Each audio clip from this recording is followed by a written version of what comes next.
Actor Paul Walker was known around the world for his Fast and the Furious movies. His lengthy career, which started at 2 years old, was cut short on November 30th, 2013, when he was killed in a high-speed, fiery auto wreck on the way to a charity with a friend. Conflicting reports pose the question, was there someone else involved? This week on Death and Entertainment.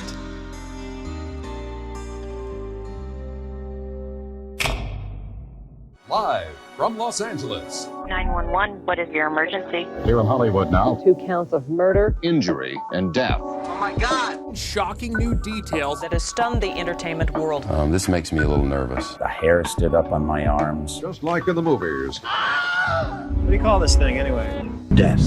In entertainment. Oh, yeah. Good afternoon. Good morning. Good evening. Good evening. Good morning. Salutations. Yeah. Guten Morgen. Yeah. Episode 33. We're getting into the death of Fast and the franchise. Fast and the Furious. God. It's a little early in the podcast for that, Kyle. Fast and the Furious franchise star Paul Walker. My name is Kyle Plouffe. My name is Mark Mulcairn. I'm Alejandro Dowling. And we are fresh off the heels of the Marilyn Monroe episode, which got a lot of good feedback. A lot of people didn't know, like myself, that she was so connected to Bobby Kennedy, which... I didn't know that myself. Yeah. I knew she was kind of plugged in with the Kennedys and getting plugged by them. Hello. You know what I mean? We get the idea. She wasn't singing happy birthday to Bobby, so people just assumed I know. JFK was the one. Yeah, he's the dude at the party that, waits till the girl gets really drunk and he sneaks in like a creep. That's RFK for you there. Yeah. Yeah. Kennedy light. Yeah. Yeah. Not as strong a Kennedy The as lesser his brother, Kennedy. Jack. Well, the real, like the Kennedy heavy, it would be like the major Budweiser, the red one. Joe was, his older brother Joe was like the one that was supposed to be president and everything. Oh, really? Yeah, he was the main, like he was the junior, the second to the paterfamilias, if you will, Joe Senior, and he died in World War II in a fiery. Wow. That word always fucks with me. Inferno. Inferno. Yeah, a blazing inferno. Yeah. But yeah. So he would have changed Banged history. Marilyn, too. That too. At the minimum, maybe he would have been the Fredo of the family. Who the fuck knows, man? History's a wild Or thing. Bobby would have been downgraded, probably. Yeah. And Jack would have been the Bobby. Yeah, maybe Bobby would have been the one on Chappaquiddick, driving off the fucking bridge.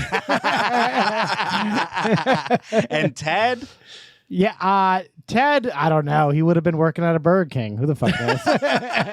You can also tell where they rank by what directors made their movies. That's Because interesting. JFK got Oliver Stone. Yep. Academy Award winning director. Sure. Bobby got Emilio Estevez. That is the Emilio Estevez. Is that true? Yeah. Oh, That's my true. God. Yeah. There was an RFK movie which sucked. It was called Bobby. Yeah, it was with like Demi Moore and like A it who's was who. Elijah Wood. Really long, big cast. When they announced this cast, I was like, "Who are these hacks in this RFK movie?" I mean, I guess it makes sense because Emilio Estevez is like the RFK of the Sheen family. Yeah, So it's very on brand. But Charlie Sheen is also the Emilio Estevez of people in general. I am Charlie Sheen. Yeah. I am winning. Well, actually, Martin Sheen did play JFK one time, so there is a connection there. When? I think it was 13 Days, or no, there was a movie done in like the 80s or something. You're thinking of The West Wing. There's a Kennedy miniseries. Yes. Martin Sheen as President John F. Kennedy. I am on chain. Yeah, I guess his accent is over the top absurd. Oh, I'm sure. Like it was in The Departed, too. Yeah. Hey, you are a co-op, okay? Fucking co-op. Yeah. He got Mark Wahlberg's line sometimes. Anywho, what's going on this week? We are doing a podcast on Get our outta here. main subject You don't say. is actor Paul Walker, ladies and Wow. gentlemen. This is a big one. This is a big whale. Some have compared him to James Dean. Really? Not me. Interesting. Different people. Because they were, they were good-looking guys, actors. James Dean had way more class. cut off in their prime, in Yeah. a car wreck. That Who sort of knows? thing. Maybe James Dean, if he was born at the same time, he would have been in the Fast and the Furious. You're right, though. There really isn't much of a comparison because we're talking East of Eden, Rebel Without a Cause. Yeah. Versus Meet the Deedles. Yes. We're going to talk about Meet the Deedles. I can't wait. Yeah. I forgot about Meet the Deedles. Oh This my is God! Well, crazy. He grew up in like the Hollywood system. So, well, anyway, since we're talking about, we'll get right into it. Yes. And this episode is taking us all the way back to November 30th, 2013.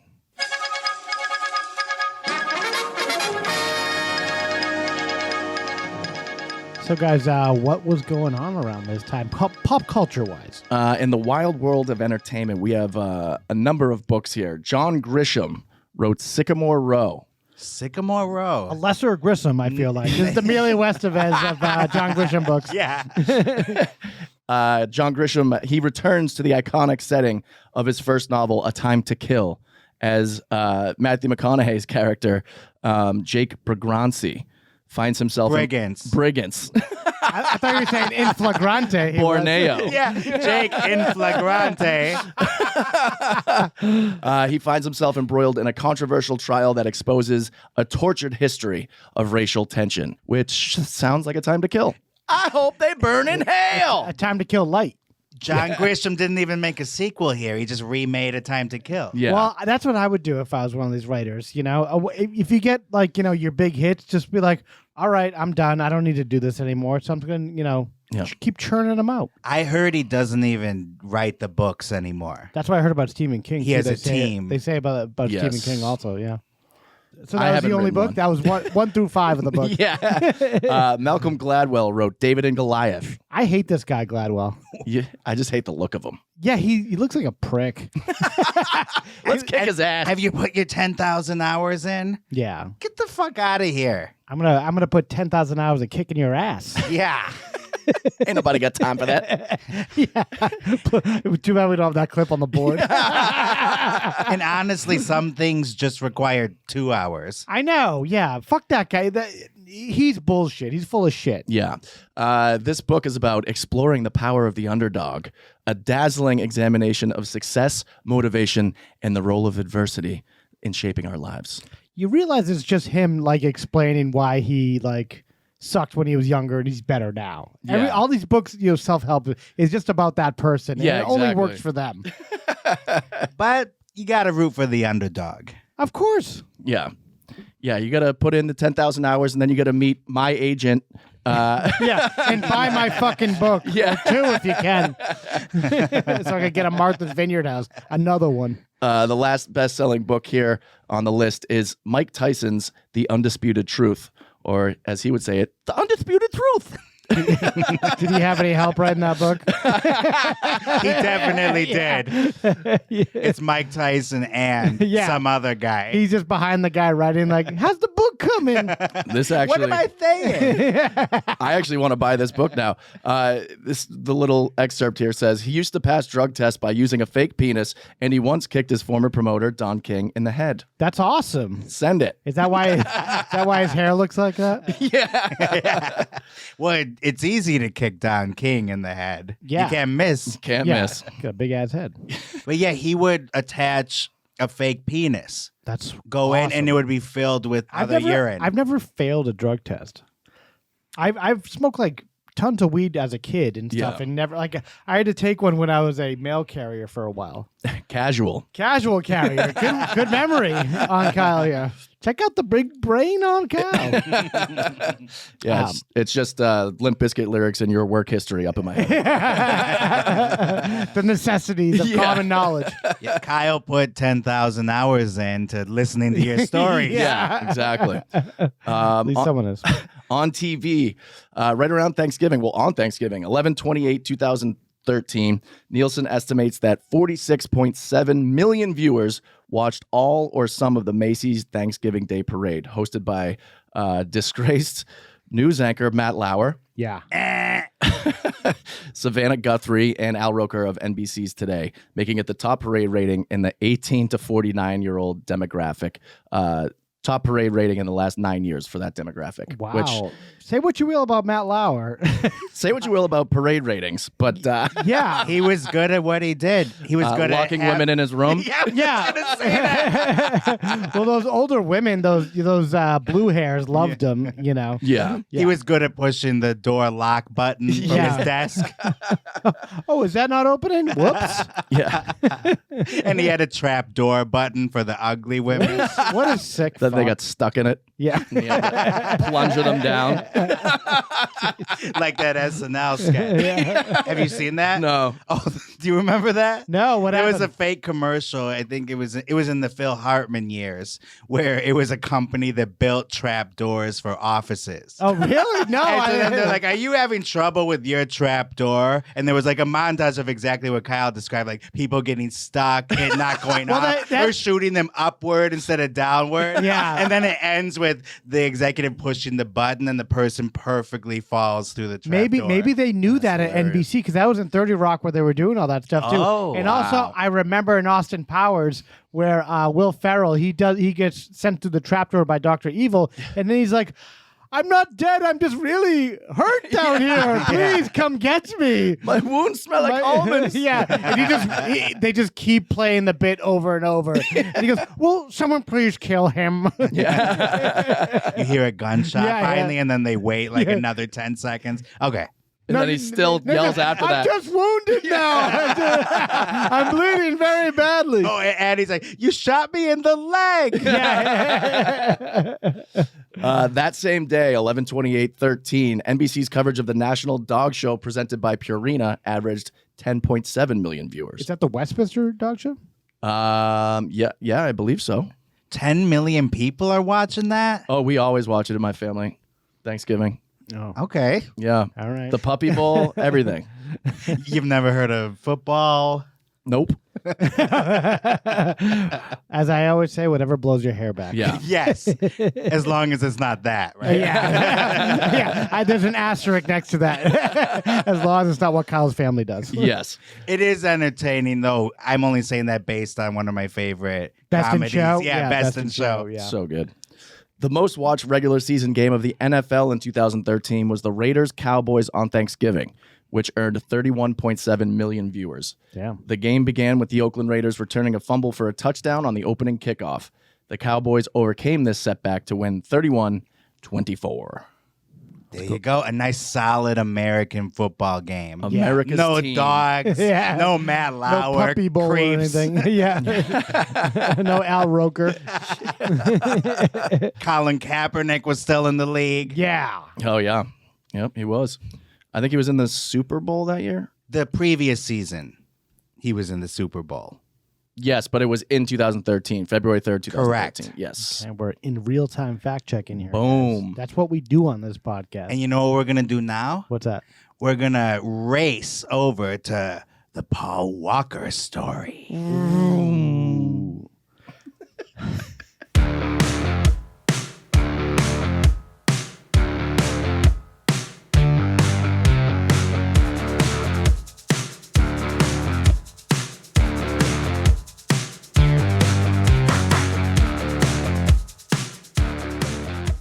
Okay, well, Paul Walker was born in Glendale, California, September 12th, 1973. Whoop, whoop. Glendale. towns over. Yeah. That's where I first lived in L.A., Glendale. Me too, Really? actually. Really? Yeah, I lived in a living room in Glendale That sounds really Oh, I didn't awful. know for that. like a month. I thought you just went straight to that place down near where Marilyn Monroe was from. Then I moved there, yeah. Oh, okay. You wanted to be near the Beach Boys and Marilyn Monroe Yeah. Yeah. houses. You had to Exactly. get down there. Yeah, Glendale, that's where my first P.O. box was. I did have I don't know why. P.O. box? I was staying in some fucking dump somewhere. Were you in witness protection? No, You no, were no. living in a van? No, I was living in like some housing place that had small little rooms off of it.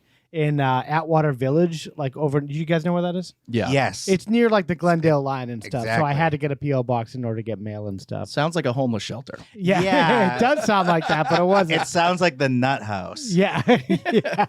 Yeah, I drove 3,000 miles from Boston to go to a nut house here. Yeah. I heard you got good nut houses out here. Yeah, they're known for their nut houses. Guy just pulls his balls out of his door.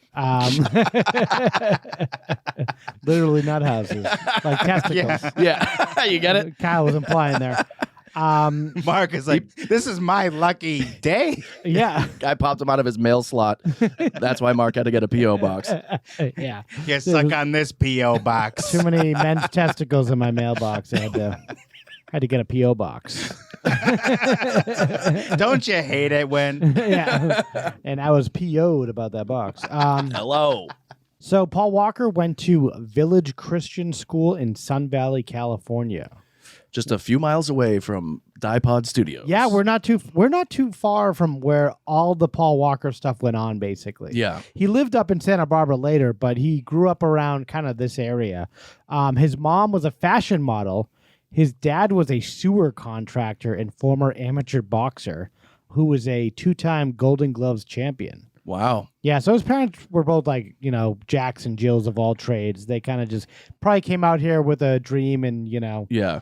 the acting didn't work out, so they thrust all that onto their son. Yeah, I was kind of confused when you said his mom was a fashion model. I kind of buried the lead because you said he was a sewer contractor. And I'm like, what is a fashion model doing with a sewer contractor? Oh, yeah. But he beat the shit out of people, and she very much enjoyed Yeah, that. she probably loved that. That's probably what got her going, if you know what I mean. And when Ay.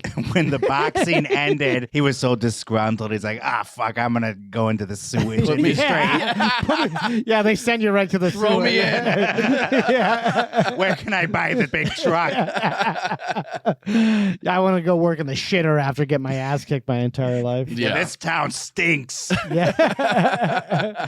Well, boxing was in the family, actually, was acting later on in the family.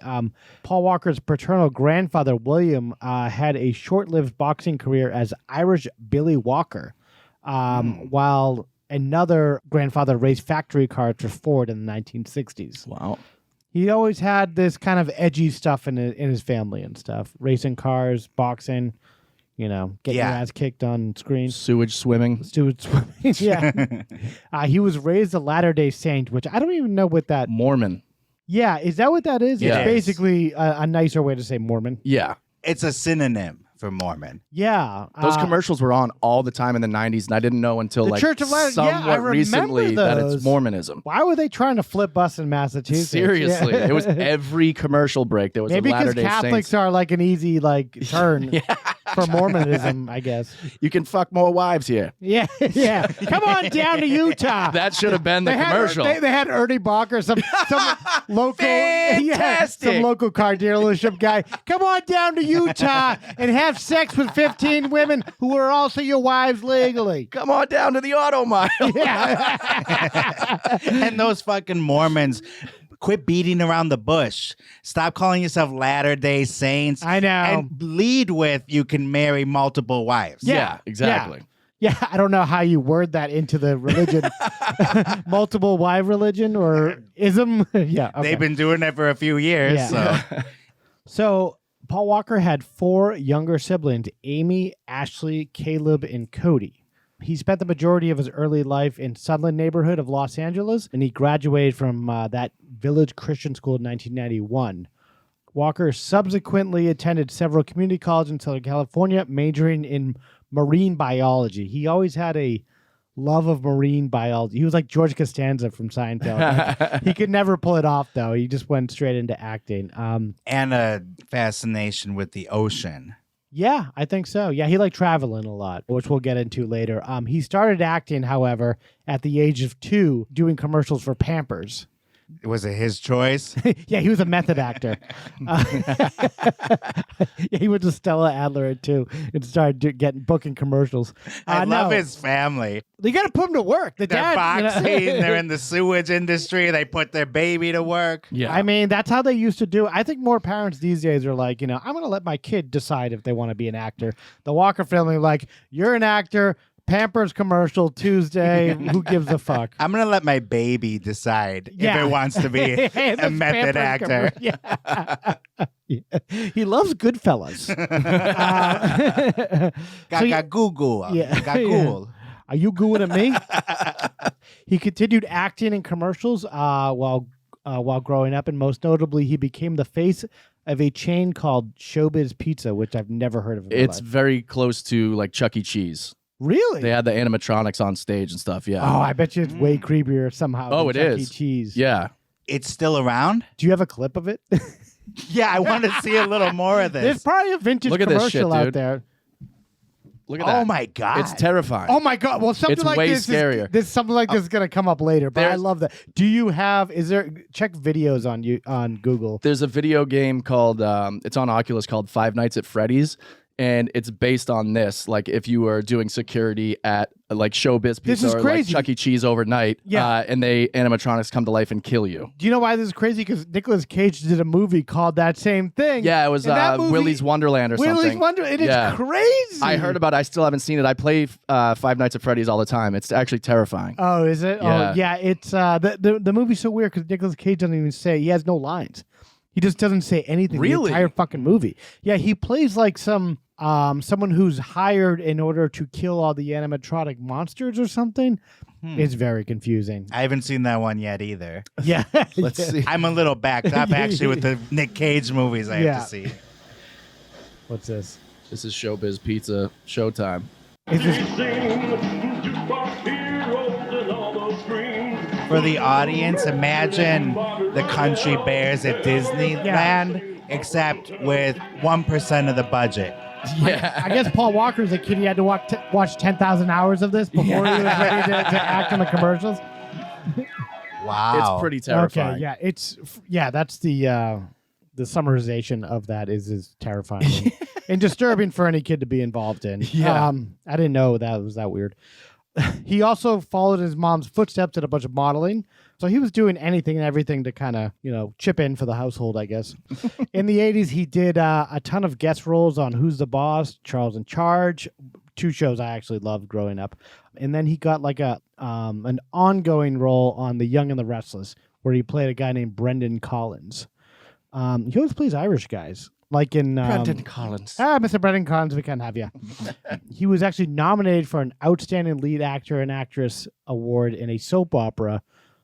Wait, what is this award? Soap opera at the Youth in Film Awards, whatever that means. Sounds prestigious. but it also doesn't. Kyle, do you have that link starting at 2:35? I do. This is a piece of his a nugget of his acting in this Was it? show. We just have a few problems. More than a few, I'd say. Come on, Victoria, quit doing this to yourself. You can smell the award. You're too right young here. to be going through all this pain. Just get out of it while you You still taste can. it. Victoria, will you please? He's still talking to Victoria. I felt nothing watching that. Well, he was only nominated for the award. He didn't win. Oh.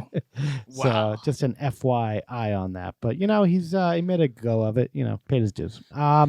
Well, this show I want to bring up that he was in with Stephen Dorff, in which Stephen Dorff was the lead in. The premise of the show is basically about a family in New Jersey who gets mailed a ventriloquist dummy named Buzz. Okay. This is Was when this a spin-off of Elf or something? This is when the days when you could spit on a piece of paper and sell it as a pilot to a major Like network. Elf. Like Elf is actually a good show. No, I love know, Elf. but it's a kind of a crazy No, premise. yeah, I think it's like inspired by Elf, maybe. Okay. But this is just so much creepier somehow than Elf. Yeah, Yeah. it's At start at 14:15. it's like Showbiz Pizza the show. Yeah, it more or less is. If you like Showbiz Pizza, Corey, why don't you tell Joanna what you know about the Firebird? Oh, well, it has dual carbs, fuel injection, it has your choice of vinyl or velour seatings. She's talking about a ballet, not a car, you yucks. Oh, what a sense of humor. There's a weird Well, I doll better just run. sitting I'll on the see you couch tomorrow. saying lines. Yeah. Don't go yet. I've got a great idea. why don't you come over here first and let Corey make you dinner? He's a gourmet cook. What? Didn't he tell you? Oh, French cuisine is his specialty. I didn't know that. I saw him make a cheese sandwich once. But can they hear that? I don't know No. if the other people can hear it. No, that's just. But it's kind of like I think this is my crazy theory. I can ask people, but I think that's what inspired Stewie on Family Guy because no one else can that's hear funny. the weird ventriloquist doll, but the people that live in the house. And it was called What a Dummy? What a dummy? Question mark. I'm only asking because I see the name on the video. That was the title. That was of the show. title. What a dummy. What a dummy. What a dumb title. What a dumb executive who greenlit it. Yeah, it was about the writer. Yeah. Meanwhile, there's a good show on now called Chucky Yeah. Yes. that enhanced that premise. They're more intentional. It's less creepy somehow if it's more. I don't know. Yeah. The way they do it is different. more subversive, more aware. More aware of itself. Yeah. That is just they're trying to get away with that absurd premise of and they were first to do something like that, I think. Groundbreaking in some ways. There were other shows too in the 90s that had that dummy premise. There was one with Bobcat Goldthwait doing the voice of a dog. What was that called? That was on for a minute. Kill My Life or Yes, Kill My Life. yeah. Please. Yeah, please. I forget. Like something like Unhappily Ever Unhappy- Yes, that's what it was. Yeah, Okay. that was a Fox one where they had that built-in style of comedy where they did Married with Children and It was- stuff yes, like that. exactly, Yeah. yep. I think it was the same creators actually. I think you're right, yeah. Yeah. Anyway, Paul eventually graduated to movies. Granted, not great ones. As we were talking before, Meet the Deedles was his first major motion picture in which he was had a starring role in. That's crazy. Yeah, it was a big box office flop. Yeah, it was a disaster. Did I even need to say that? Well, he was two relatively unknowns also. I didn't know it was a Disney movie. Yeah, it was a Disney movie. It was about surfers that pretended to be park rangers for some reason. Yeah, that's a ridiculous idea. And incidentally, Paul Walker said that in another life, he would have wanted to be a park ranger instead of an really? actor. That's why he took it. He reads don't the know. script and I love it. I'm really into the see park ranger. myself. Yeah, I see myself in this. But I don't know. I don't think Paul Walker really reads his scripts at this time. Maybe he does. I don't know. He's like a young kid. I don't know. I'd be like, how much are they paying?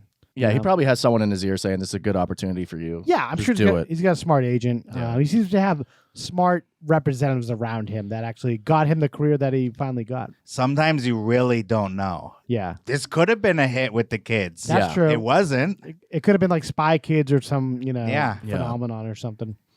Paul eventually went on to do a little bit more mature movie roles. We'll call it that. He got Pleasantville. He was in that. Varsity Blues. She's All That. The Skulls. The Skulls. Pleasantville, though, that really, it's like his huge debut. Yeah. I would say.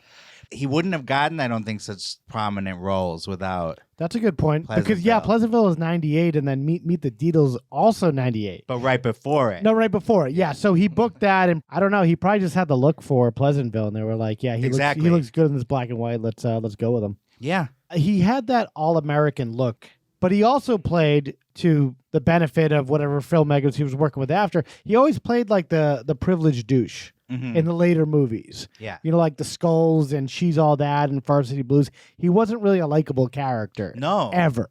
And yet, if you think about his roles in all those movies, he's very memorable. Like in Varsity Blues. Yeah. Like that was a big thing when he got injured in the movie. He's the hotshot quarterback. Yeah, right. yeah, yeah. And he sets the scene for James fucking Vanderbeek to shine.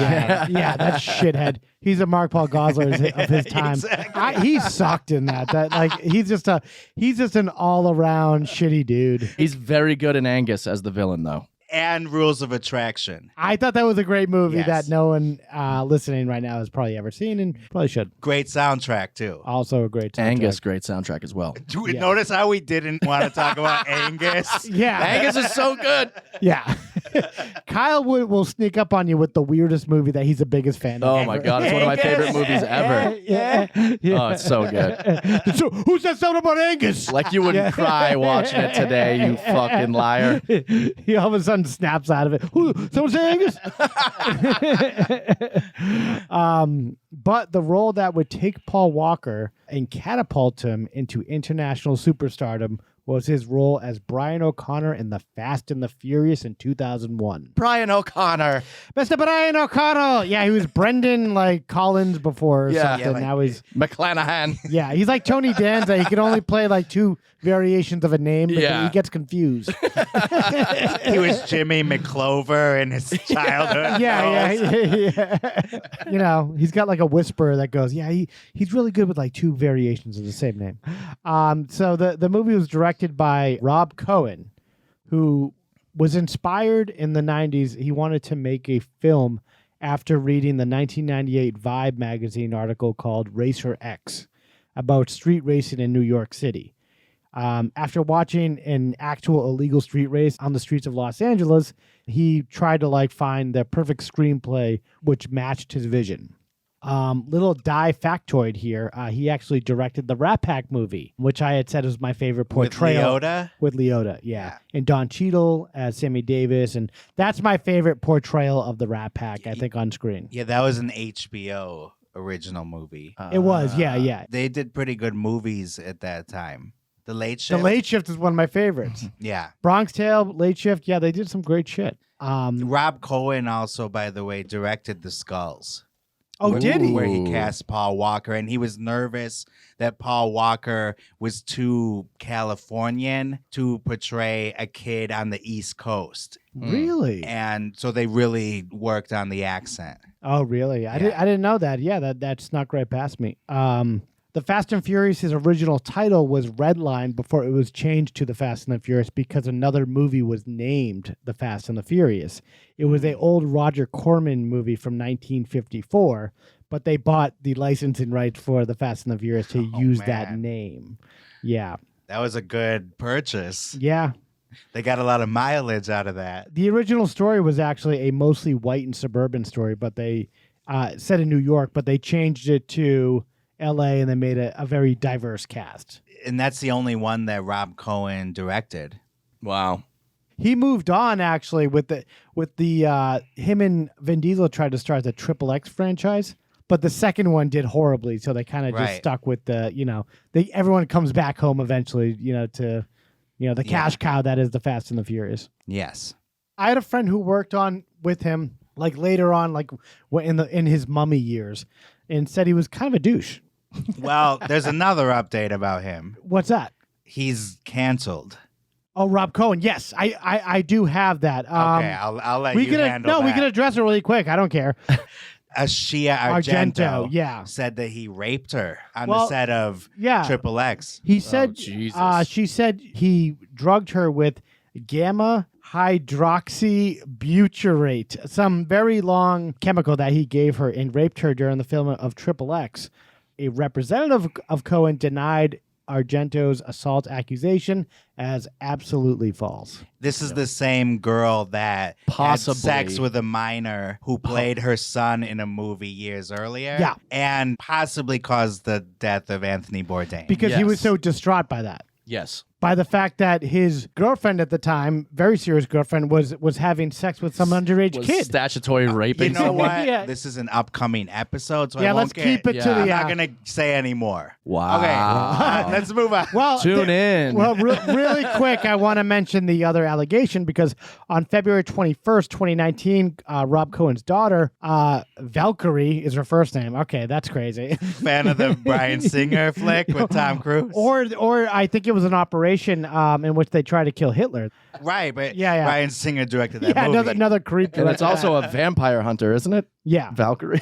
We'll take your Speaking word of for Bryan Singer, Paul Walker turned down the role in Superman Returns. Yes. Well, Okay, okay, never we're mind. all over the map I'm now. Silence. Order in the court. So the daughter's name is Valkyrie Weather, which is weird. She accused her dad, Rob Cohen, of sexually assaulting her as a child, as well as sexually assaulting another woman. whoever that may be. Weather further claimed that Cohen had taken her to visit sex workers in Thailand in the Czech Republic when she was 12, supposedly in an attempt to turn her straight, because I guess she was a lesbian. Although Cohen categorically denied these claims in a later statement, Diane Mitzner, Cohen's former wife and Weather's mother, confirmed that she had witnessed at least one incident of sexual assault against Weather as a child. This is getting deeper and deeper. Yeah, it's not good. Another allegation of sexual assault was published by the HuffPost September 28th, 2019, almost a couple of years to the date after Paul Walker died. Cohen's lawyer again denied all that stuff. So yeah, Rob Cohen, I'm not saying he's a good guy by any stretch of the imagination. But he did direct the first Fast and Furious. He popped movie. it off, and I think among other things. Yeah, he directed some assaults too. Oh God. Yeah, sick fuck. Let's get back to Paul Walker. Oh, okay. So now it's okay to not branch off on other shit. Why do you have to take us down that disgusting rabbit hole? Let's get back to. Well, I have a little factoid to get things back on track here. Great. Okay. Eminem was originally offered the role that Paul Walker got. No shit. Wow. Yeah, but he turned it down to do 8 Mile. Good move. Directed by Curtis Hanson. Yes, that's correct. Who's dead? Another episode, or maybe not. Minisode. Also, Mark Wahlberg and Christian Bale were also considered for the fucking role. That would have been terrible with Mark Wahlberg. Yeah, him and Vin Diesel would not have got along at the end of the day. No. I think that's the reason why him and the movies worked out so well. That dynamic, because Paul Walker's very chill and go with the flow, and Vin Diesel I think is very pushy and forceful. From all accounts, Paul Walker was easygoing, cool guy. So I could see Marky Mark not listening to Vin's ideas. They'd be fighting every day. They're two guys that make themselves out to be tougher than they are on screen. In life, too. Did you know that fucking guy gave himself the name Vin Diesel? Yeah. When he was a kid? He was even acting? He was. I heard he was a bouncer in New York bars, and he called himself Vin Diesel. I heard it was so he could be tougher on the New York streets. That could be true also. He was a break dancer back in the day. Was he? Yeah. And did you know that he never knew his father? So he's never said what his ethnicity is. Yeah, he's very it's ambiguous. Ambiguous, that's what they call him. And that he has a fraternal twin brother. Oh, shit. Named Chuck Diesel. No, it's Paul Vincent. Chuck Unleaded. Paul Vincent is the brother's name. Paul Petrol. Also, I was going to mention, to get it back on track again, Timothy Olyphant was also, the studio said if he's not going to be in the role, the Paul Walker role, they're not even going to greenlight it. Wow. That's a weird person to fight for like that. Yeah. They really liked Scream 2, I guess. Yeah, no shit. Or Gone. Or Go. No, Go.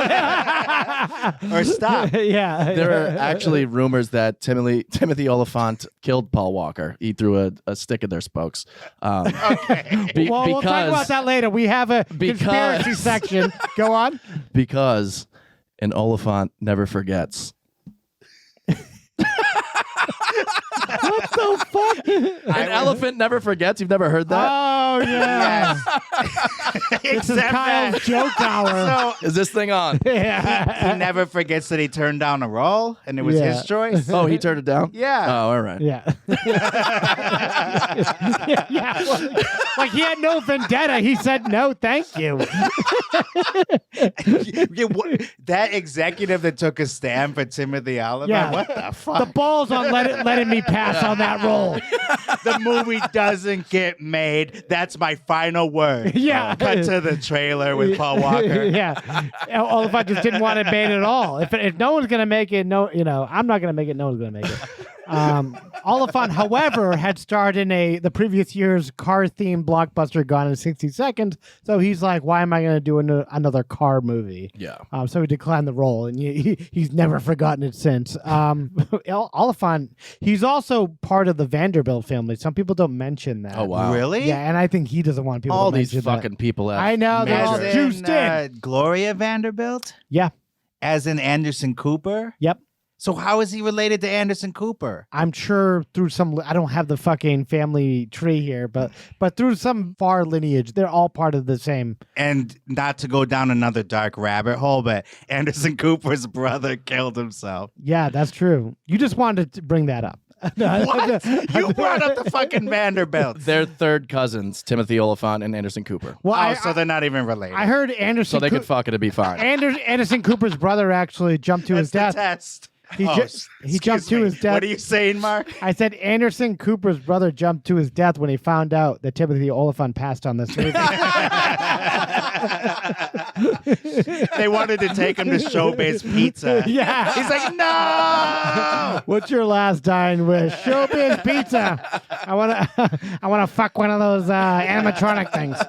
The role of Mia Toretto was originally supposed to be Eliza Dushku, Medford, Boston native. True Lies.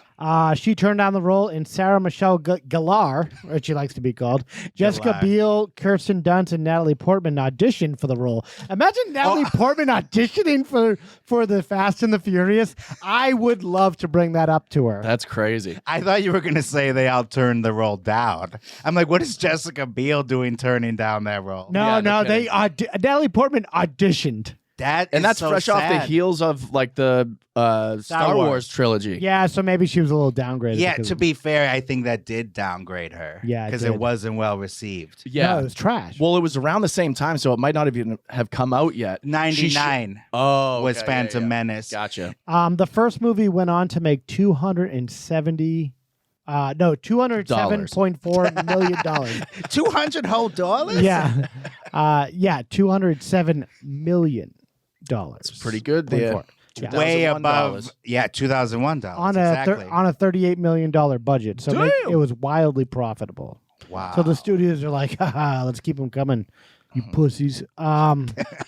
But with Timothy Olyphant, it could have made $1 billion. Yeah. You know what? I think you're right. That's what he tells people while he's wandering the streets of LA. Yeah.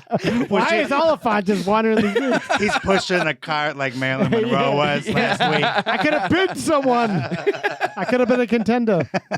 So, yeah, like I was saying, Vin Diesel tried to start the Triple X, and that didn't really have the same fanfare, if you will. So they all kind of came back. Yeah, the Triple X and the Chronicles of Riddick, they were just garbage. Oh, I hated his other movie career. I hated his entire movie. I got glasses on now. So yeah, all the actors always come back to Fast and Furious for their paydays. So you notice they're just collecting more and more people. Paul Walker was not asked back though in the sequel. Wow, you're including something I did not even know in my research here. They didn't want him in the movie because they felt he was too old by this point. What? Wow. So he's not in it. And Vin Diesel doesn't look young. Yeah, no shit. And isn't Vin Diesel like 10 years his senior? Are they trying to say ambiguous don't crack? Yeah. Wait. I was dead wrong. Hold on. I just checked my notes. Yeah, we're checking our sources. Tokyo Drift. Oh, okay. Yeah. The third one. Well, no, that's not the third one. That's a standalone movie that is not part of the actual chronological order of the Fast and Furious But it movies. is the third one. No, but it's a standalone. Too Fast, Too Furious. He starred with Ludacris. Yeah. Song of the same name. So he was by Ludacris. He was not considered an old fuddy-duddy for Too Fast, Too Furious. It was the third one where he was considered like George Burns, too old. Fair enough. Too fast. Nice George Burns comparison. Too furious. In 2013, the team was back filming the 7th installment of the Fast and Furious franchise when they left for Thanksgiving break in November of 2013.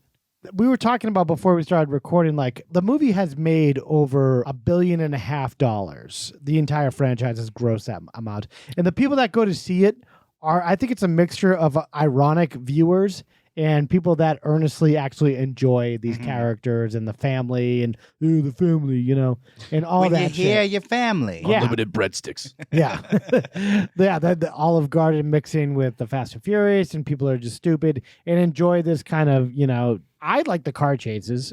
In these movies, they are ridiculous. The only one I've seen is the 8th one, The Fate of the Furious, in the theater. That's the only one I've seen. Oh, really? And that was my experience. There were people that earnestly laughed at all the cutesy jokes with Hobbs and Shaw, The Rock. I saw Hobbs and Shaw in the theater too, and that was ridiculous. Yeah. A lot of it cringy humor, by the way. Yeah, totally. It's just dumb, and it's just not even fun. And the fact that the last one that they went to space and stuff, and it's just God. like, it's ridiculous. Like Jason X and Leprechaun 4. Yeah, exactly. You're right, though. They do the car chase as well. They do, and they know that's their bread and butter, and that's where people are coming for the movies for the most part. Yeah. And they love the camaraderie and the the brothership and all that, shit. The family. So yeah, I think that's why people come back, and it made a ton of money throughout the years, as much to the point that Paul Walker didn't really have to work that much in other roles, and he didn't really do a lot of other shit. No. Like, why would you? And he's just a chill dude. He didn't care about winning an Oscar, winning a Cannes Film Festival, or any of that shit. He just he wanted to go surfing and make his movies and work as little as possible and enjoy hanging out with his daughter. Right. The daughter. Yeah. She's coming up. Okay. Well, I'll say while they were on that Thanksgiving break that I was talking about in November of 2013, Paul Walker was a passenger in his own 2005 Porsche Carrera GT, which was driven by a close friend named Roger Rodas. Paul Walker was killed in a fiery car accident. Oof. So how did this happen? What happened? Timothy Olyphant. Timothy Olyphant. Where was he? Through the wrench. Hanging out with Andre Agassi. So at this time, when Paul and his friend who was driving, they were in an industrial park around Santa Clarita, Valencia, California, which, if we're going back to die history here, there is a blip on that radar in which it's right around the corner where the Twilight Zone was. Indian Dunes. Indian Dunes, yeah. So there's a lot of shit that goes down there involving Hollywood and stuff. Hollywood dying. Yeah, people not living. Yeah, if you're not living, your family. Your family. If you're flatlined, your family. So his buddy Roger lost control of the vehicle that was going at least 100 miles per hour before it smashed into a curb and then into a tree and burst into flames. The flames were at least 20 feet high, people were saying. Yeah. So, it was a big fucking explosion. The speed that they were driving has been disputed by lawyers for the Walker estate. But the sheriff's office in the official report says at least speeds up to 100 miles per hour. Wow. What I have here is that Roger backed the car into the garage that they had, probably that shared with all these, he's like Jay Leno level garage of not like a small garage, like part of a house. It was like a huge industrial garage with like a ton of cars and shit. But yeah, he backed the car into the garage. Paul jumped in and said, "Hey, let's go for a drive." And that's his last known words. Fuck. "Hey, let's go for a drive." His friend Paul, who I think ran like the garage there, said he seemed to be a very big Fast and Furious fan because he said Paul lived his life and died fast and furious. Oh God. Yeah. Yeah, I'd rather cringe. No one said anything about me than that. Yeah. Don't bother. You lazy bastard. Yeah. You're just saying movie titles? Yeah. He definitely met those Deedles. Well, this guy, Paul, I think was a very sentimental sap because I guess he ran to where the accident happened. He wanted to run to get Paul out of the... it was on fire. He was it was like, Terminator 2, like the corpse, after the atomic bomb hits, it's just like holding onto the fence. There's nothing else there. He's a skeleton, man. Do we want to see the footage? The crash? Please. Yeah, there's a lot of cameras around there. There was a lot of industrial park, just security cameras. This surveillance video shows the moment of impact. Watch it again in slow motion. The light pole on the right and tree go down after being hit by a Porsche. About a minute later, smoke begins to rise. Another camera captures the collision from a different angle. At the time, Walker was inside this Porsche Carrera GT. Investigators believe the car was speeding, but don't have any evidence the car was leaking liquid, and don't think another car was involved. Or was there? So now this is the amateur footage. We don't, but we came from the same area. What car is that?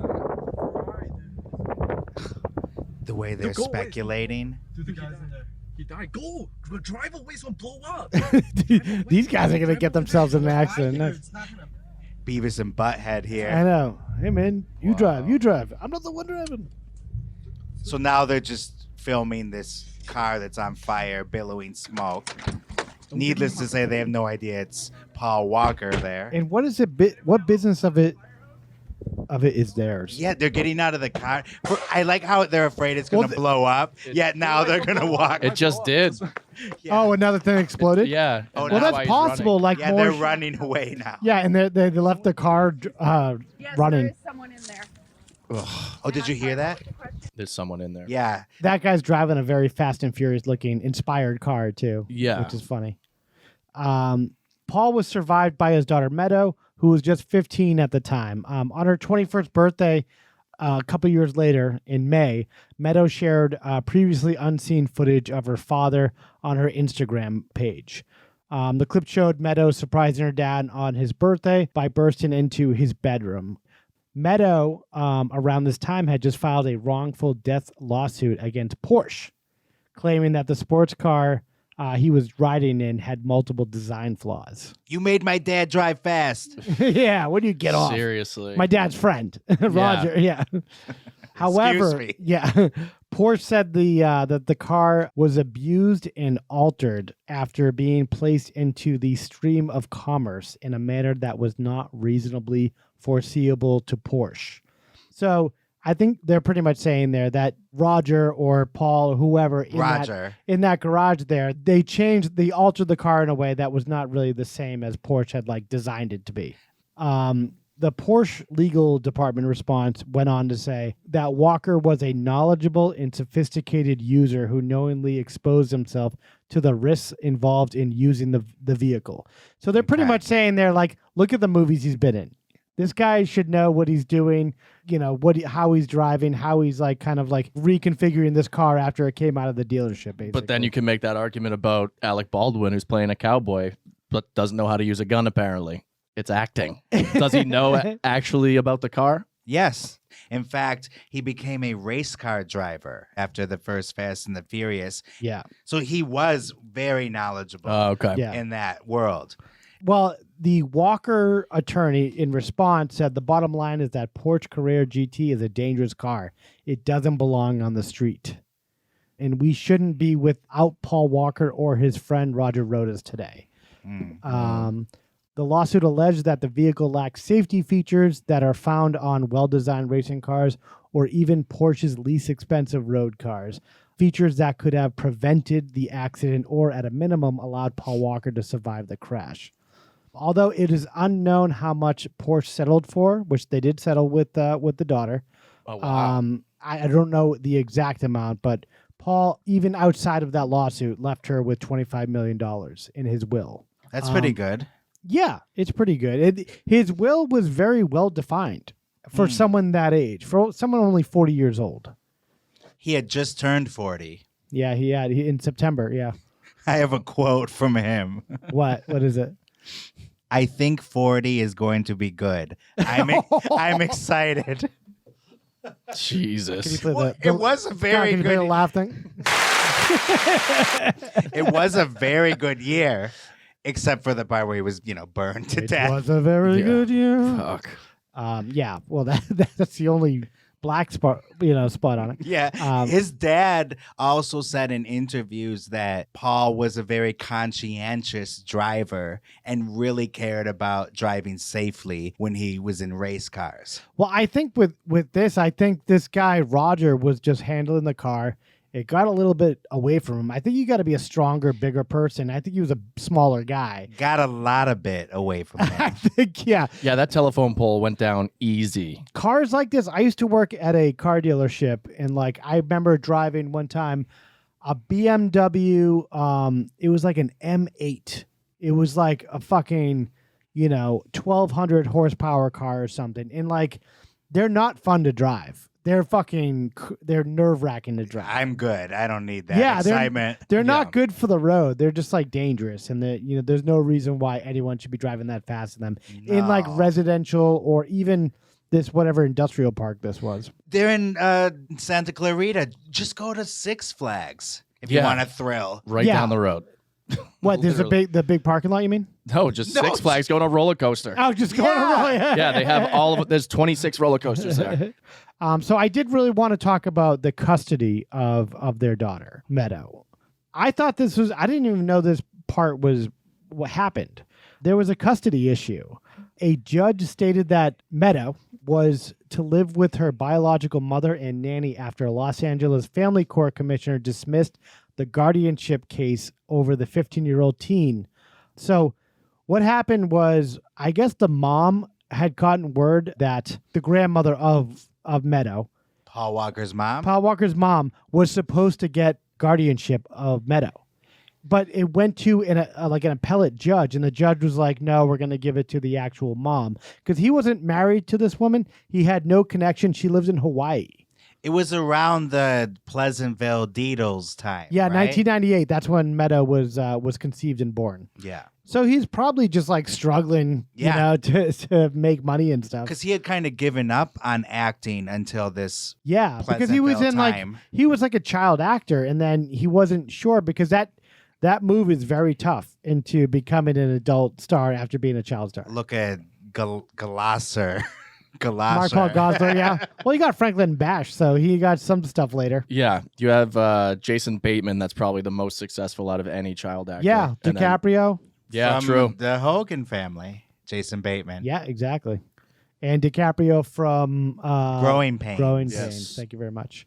So anyway, after this was all eventually all sorted out, the grandmother called the mom, who was Rebecca Soteros, that was her name, called her a drunk, basically. So the mom was not doing well. That's what caused this. Yeah, the mom, Rebecca, who was the baby mama, Yeah. basically had a fight with grandmother, which was Cheryl Walker, who was Paul's mom, and they had like a court battle, and eventually it was smoothed out, and the drunk mom, as I call her, she moved to Los Angeles from Hawaii, and she took custody of Meadow. Oh, she And- won. And she won. Yeah. Wow. Well, you want to give the kid, even though Paul Walker had in his will, it wasn't really his legal right to actually say that in a will, that the daughter would go to the grandmother. I thought by the time he died, he did have custody of her. He was at a very good place in his life. No, because I think at that time Rebecca wasn't fighting it. Exactly. Yeah. So therefore, because she had actually got a DUI in 2003 and 2013. The So- same year. So I think she knew even if she tried to fight him for custody at that time before he died, she would have lost. Yeah. Yeah. And he was looking forward to spending time with his daughter more. Yep. And building this whole new life as he got older. And spending time with some girlfriends, which I'll talk Well, about in a that minute. too, We're not the most of age people. We're going to talk about in a minute here. Oh, But- boy. yeah. But either way, that all got squared away, and we don't know how much Meadow got from the settlement from Porsche Okay. and all that stuff. But God love her, and she got 20. If I got $25 million as a 15-year-old or 18-year-old, I'd be dead by I'd be 16. dead. I'd be dead right. I'd be dead right now. Right. Yeah. So, aside from all those investigations, there was a separate, more official LA Sheriff's Office investigation regarding Paul's death. We think they were speeding. Yeah. Case closed. Well, that was one of the major bullet points, but yes, they were going somewhere between 80 and 93 miles per hour. But it could have been on the higher end of that. Who the hell knows? That doesn't even sound like as fast as you would think. And not as Yeah. furious. I mean, it's pretty furious, but have you driving in an industrial park? If you're going 80 in an industrial park, like True. where those very windy roads and Yes. stuff, that you in a car that they're big, like they're like fucking race cars. Yeah, that's hard to handle. yeah. Unless you know it like the back of your hand and know all the twists and turns and stuff. That is mind-boggling if you think about it. Yeah. Paul Walker trusting the guy. Like, I'm not even going to drive this. I'm going to get in and go for this ride with someone else in charge of my life. Right. Yeah. Well, the posted speed limit was 45 miles per hour. So obviously they were, more than doubling that. They ran through that sign. Yeah, that caught on fire too. They smelted the sign. Yeah, that power pole is metal. Those do not go down easily, and that thing went down like a toothpick. Yeah. So I would be surprised if it was less than 93 miles an hour. Well, that thing went down like Tower 3. Yeah. 7. Or 7. Yeah. Well, it's the third tower. It is, yeah. By Dick Cheney and George Bush did it.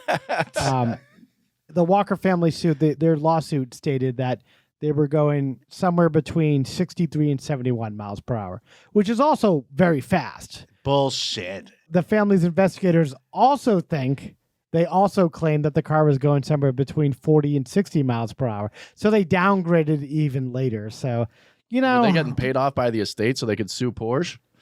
No, this is not the sheriff's department. This is the family rebuttal to the sheriff's department report. Gotcha. So they're like, yeah, we know what you're saying, sheriff's department, but we have our own set of facts here. I think we know a little bit. Let me see here. Do we want to hear a little bit about his last day from the documentary? Yeah, sure. But there was an official documentary on Paul Walker's life called I Am Paul Walker. I think he got a text on his phone. And he looks at me and he goes, oh my gosh, I'm supposed to be somewhere right now. He told my mom, he said, oh, there's an event that I'm supposed to go to. This is toy drive. When the toy drive was finished, I was driving the Carrera GT from where it was parked, trying to put it back into the garage. Roger comes out, joking around with me, saying that, hey, you probably don't know how to drive a Carrera GT, right? And it's my car. Let me take it home. And that's when Paul was leaving and said he wants to take a ride with Roger first. So we're there still cleaning up. Then next thing we know, we hear a lot of noise, a lot of bang. Supposedly, the impact knocked him out, and then the car just became this inferno. That's Tyrese Gibson talking. they were good friends, apparently. A co-star from the movies. Yeah. He's stuck in this car, he's unconscious on impact, and then he just burns alive. Jeez. And Cody is in there talking about the brother. It was supposed to be just such an innocuous event. Yeah, just going to the quick toy drive, drive yeah. and coming back. He was talking to him on the phone beforehand. Yeah. And Cody was like, thank God that he wasn't busy at that moment and took the call. Yeah. And so he got one final conversation then with his brother. Wow. Well, this was that theory I was talking about at the top here. There was one early theory, considering the nature of Paul Walker's movies, again, that there was this theory that he and Roger could have been racing another car. Oh. When this crash happened. And where's that other car? I don't know. No eyewitnesses contacted the LA County Sheriff's Department to say that there was a second vehicle, and there was no evidence to indicate that there was a second car involved in the collision. But yeah, some people are saying that, you know, there was no other reason for them to be driving that fast other than, you know, they were actually racing someone who challenged him because he saw him in the movie and stuff. We're on to you, Olyphant. Oh, could have been Timothy Wait Olyphant. a second. I don't... Actually, I got a tie here. Uh-oh. Yeah. Let's hear it. He starred in the Netflix show with Drew Barrymore, The Santa Clarita Diet. Ooh, that is true. Right around the corner. So he might have been planning that show Which is a murder at this show. time. Yeah. Wow. And so he was in Santa Clarita with a vengeance. So we placed him in the area. Yes. Fuck, man. That's crazy. Well, we're gonna have to. That's gonna be for a post-mortem. We're on to you, fucko. Yeah, we want to talk to you, Mr. Olyphant. We don't care who your family is. So apparently, per this LA Sheriff's Department report, the two men did not live long after the crash. He died on impact. Roger. Yeah. Roger. Well, Walker suffered fractures of his left jawbone, collarbone, pelvis, ribs, and spine. I guess Rodas rapidly died of severe blunt head, neck, and chest trauma. That'll do it. Yeah. I guess, Paul, it took like a couple of minutes, but I think part of it, they said he died from like trauma and also from just the fire itself. The flames. The flames burning his Because flesh. he was unconscious. I think he was dead before because you have it in here too that there wasn't a lot of soot in his throat. Yeah. So yeah. he wasn't breathing when the smoke came first. Yeah. Unconscious. Yeah. So he wouldn't have been breathing. No, if you're unconscious, you still Oh, breathe. yeah, you're right. You're right. Unless you're dead. No, but Our maybe Dr. not. Emeritus Alejandro. No. I meant like not as much though as if he was, Sure. conscious. Yeah. Either way, I'm sure they were not awake. If you're unconscious, you're dead. Yeah. PhD. Some people wonder, okay, who the fuck is this Roger Rodas guy?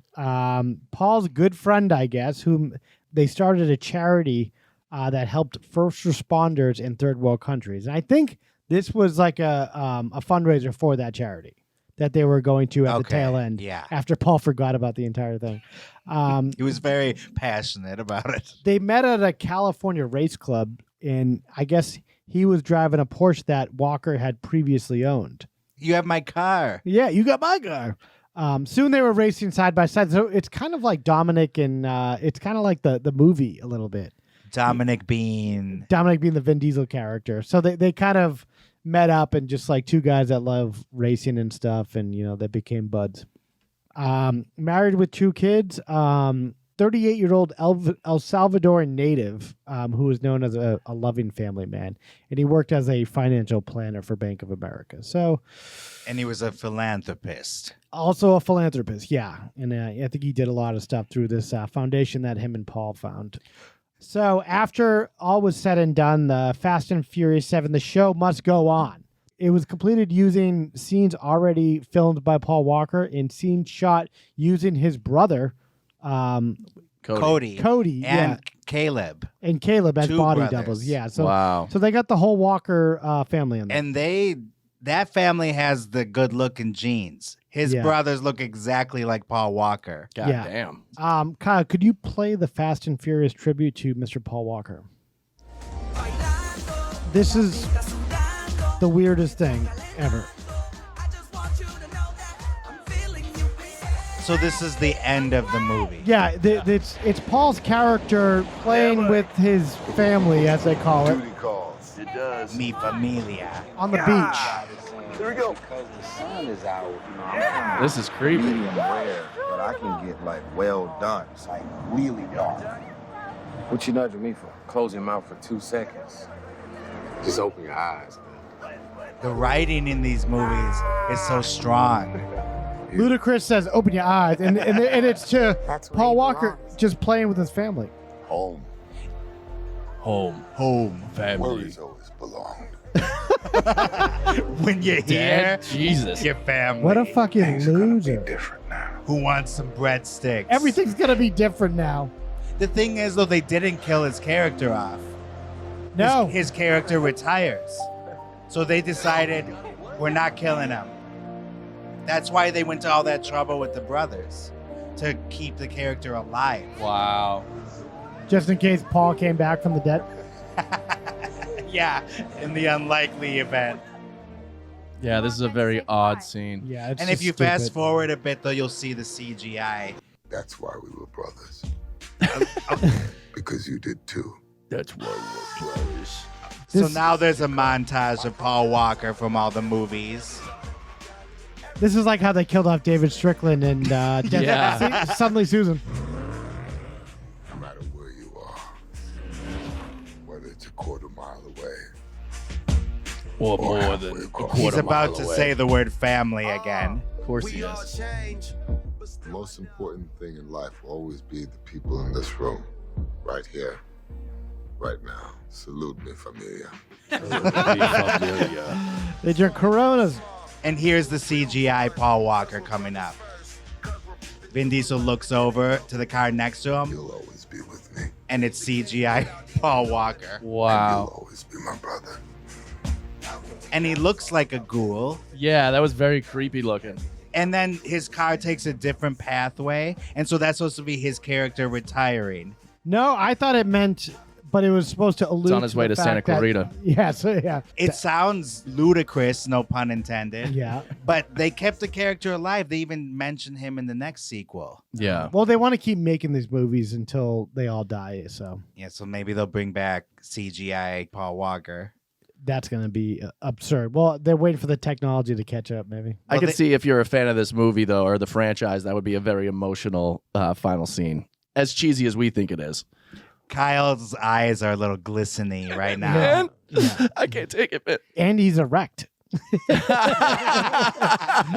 That was about as emotional as that Soprano scene with the mom. I know, the same way, but like done a little bit better. The CGI was a little bit better, but like it's still weird. At least they just did whatever they could to get out of it. I just find it weird. Excuse me. To like even Harold Ramis in the new Ghostbusters. It's like I didn't see that. Yeah, they brought him back from the dead. Yeah, unwillingly. As a ghost, yeah. Literally a ghost Really? in the movie, yeah. That's so sad and weird and unnecessary. That's what I thought. Yeah. So they kept going on with the movies. Say what you will, they kept making money and they're doing supposedly their final one. They're working on it now. They try to get The Rock. The Rock said no. Vin Diesel's a bitch. Yeah, I like That's true. Vin yeah. Diesel posted that picture when it looked like he was like manhandling The Rock. Yeah. But he made himself look bigger in the picture on Instagram and everyone called it out. And then The Rock is like, yeah, I'm not doing this movie. And then the director, I guess, recently bowed out saying that he didn't want to deal with Vin Diesel anymore. Creative differences is what he said. Hey, Vin Diesel sucks. Yeah, and then they are keeping him on as a producer so he gets his money for the last movie. But Smart. Yeah. I'm creative. Vin Diesel is not. Yeah, he's nothing. You know who else had a meltdown His was Tyrese Gibson. Oh my A couple God. years ago, he went on one of the most epic rants. Unhinged. Unhinged like you've never About seen what? in Hollywood About before. what? Congratulations. He was pissed that The Rock signed on, I think, to do the separate Hobbs and Shaw's movie. This is just. Oh, he posted a video. Yeah, he posted. He's just crying. Congratulations! Oh my God. Now you see how good my congratulations Yeah, that was. was exactly. That was Pretty dead perfect. on.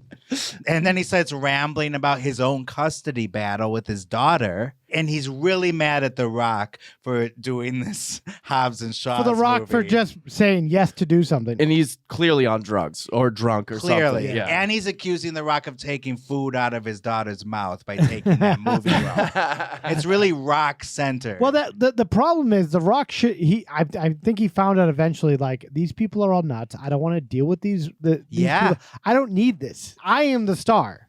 What does he need Tyrese Gibson and Ludacris for? Well, Nothing. don't bring Ludacris didn't do Well, anything. I just did. Shockingly or not shockingly, Tyrese Gibson was brought back for the latest one. You would think that would be career ending. He probably apologized to The Rock. That guy fucking towers over you. Oh, he's a monster. In person, yeah, say that to his face, Tyrese. Yeah, I don't think he gives a shit about that. And speaking of F9, the titles are getting more absurd. It's actually about the computer key, F9. Yeah, exactly. Print. The next one is just going to be called the letter F. Control Alt Delete. Or Cargo Vroom. And incidentally enough, both of those titles, 10 letters. Hello. And the next installment will be the 10th one. Oh, wow. So if they copy me, Cargo Vroom. You heard it here first. And the letter F. That's 10 letters. You should register that with the WGA. Yeah. So, they have to buy it from you. Maybe I like will. they had to buy it from Roger Corman before. Right. Yeah.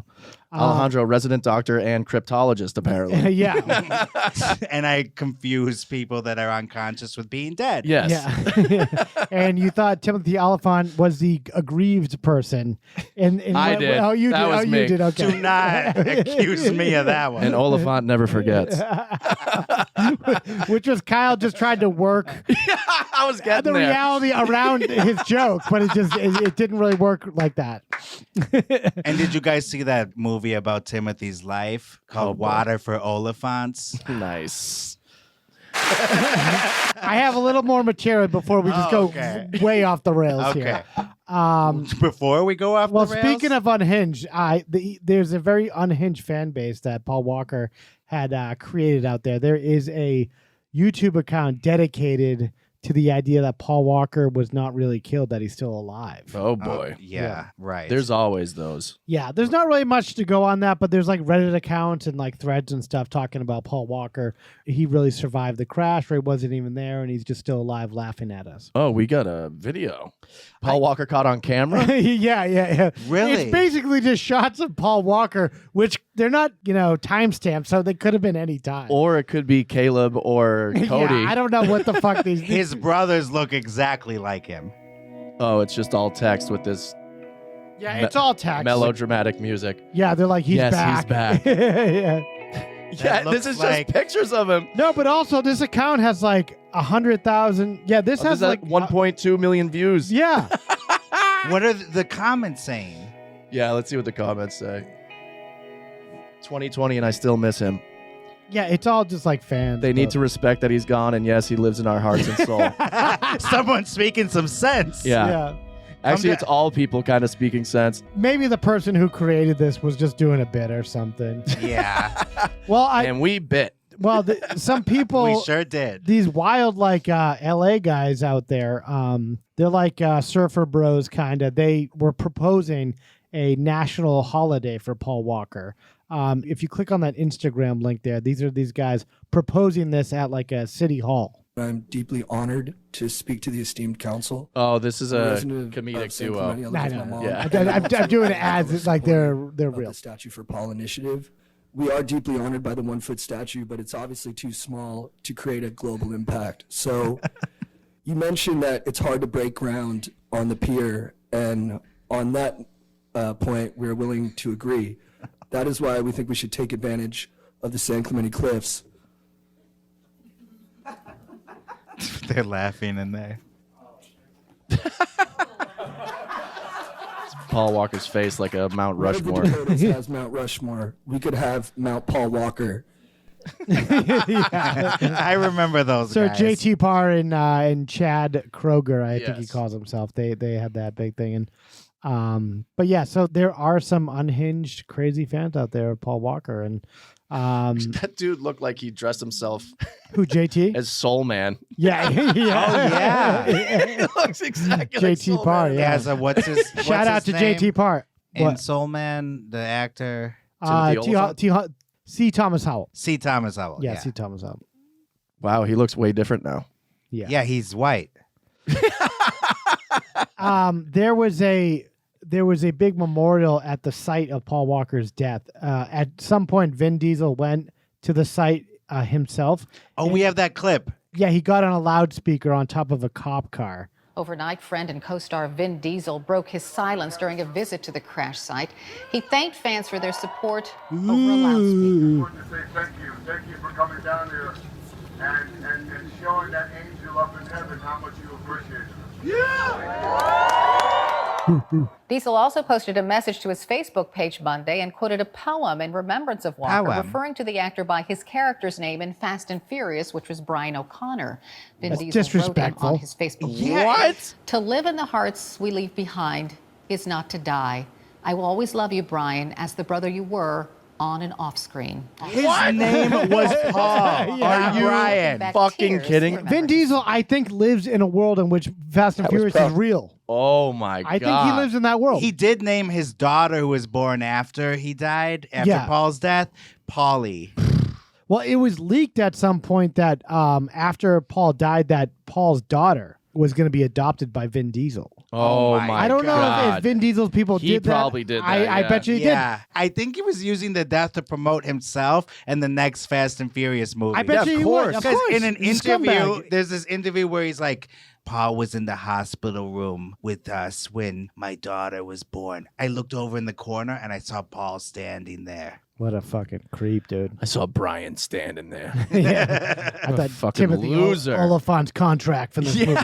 And this Um, guy is a billionaire from the God. Fast and Furious movies. you I think know? he's just a sociopath. You know, it's just a lot of them are, but I think he's a bigger version of that.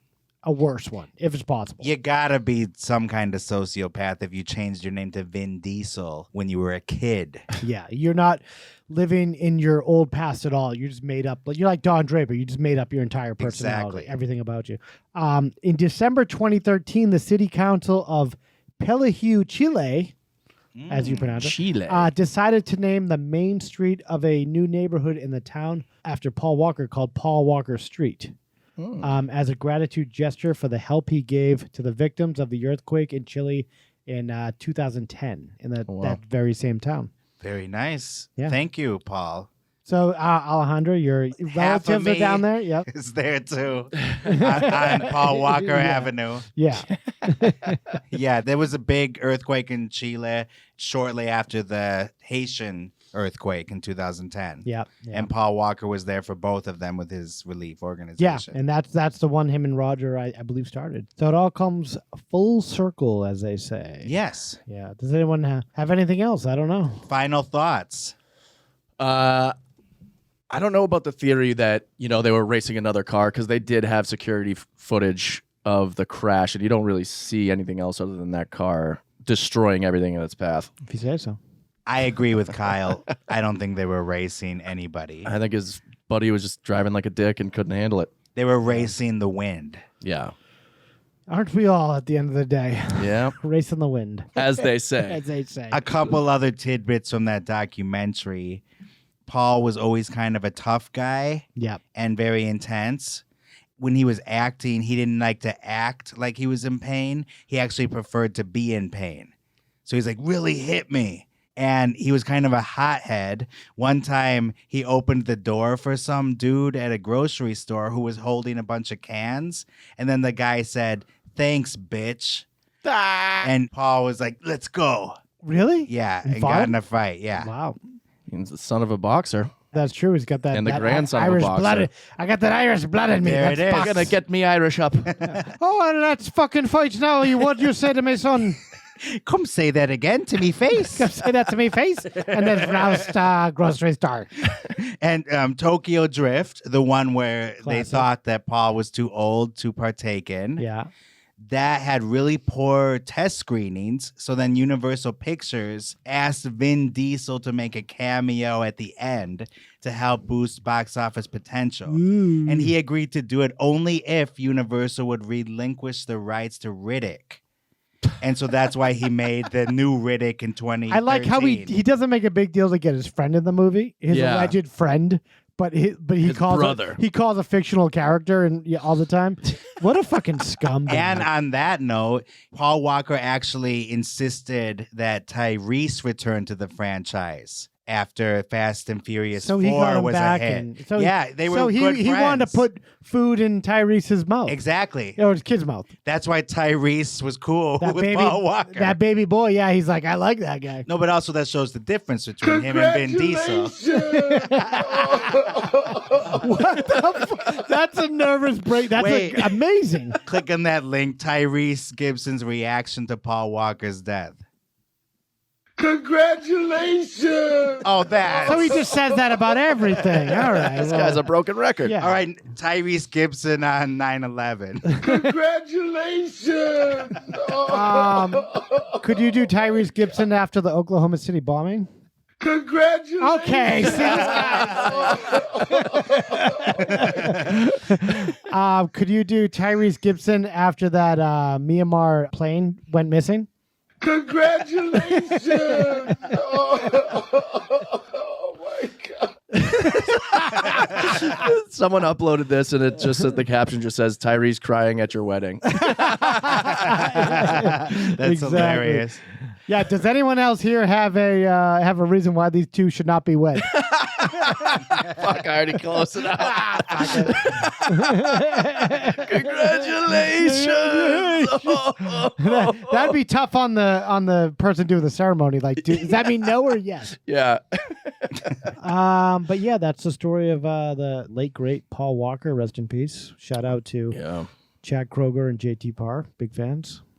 Shout out to Tyrese Gibson. Recommended the episode? No, they did not actually. Okay. A couple of people have, so that's Yeah. why it was kind of in the back of my mind. Well, thank you, whoever you are. Yeah, whoever you may be. I don't know. I don't know exactly who called for it, but You know, There was a number of people. It's a number of people, and shout out to you.